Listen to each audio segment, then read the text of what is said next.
Do you think your testimony will pin down the president? Of course, I'm very confident na matatanggal ang Pangulong Estrada.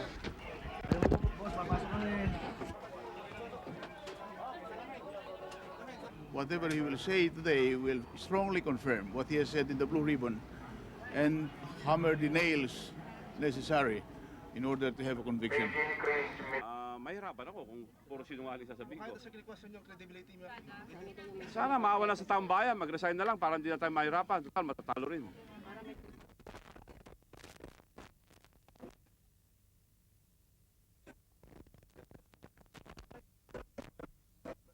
Benefit.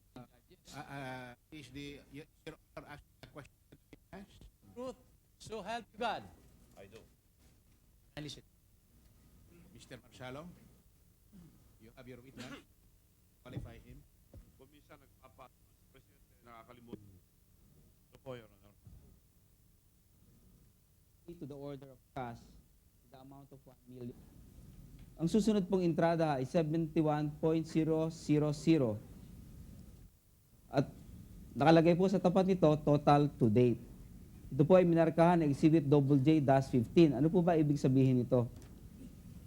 Ibig sabihin po, Your Honor, yan na po ang total na pera ni Pangulong Estrada, 71 million. Ito na po yung total na naiiwan balanse sa mga napupunta lahat kay Pangulong Estrada, Your Honor. Pera po lahat ni Pangulong Estrada ito, Your Honor.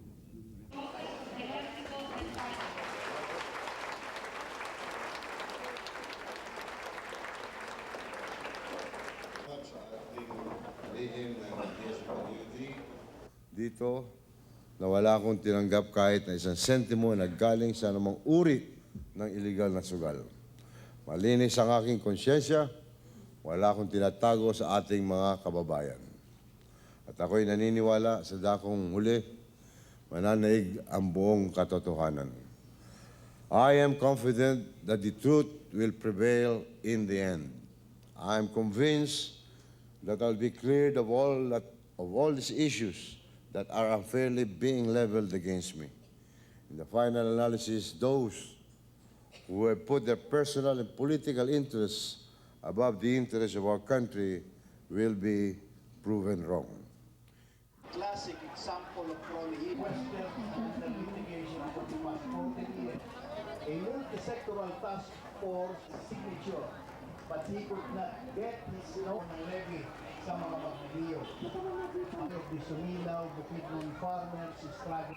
Respondent Joseph Ejercito Estrada is therefore hereby ordered, ousted, and directed to vacate his office as President of the Republic upon receipt of this judgment.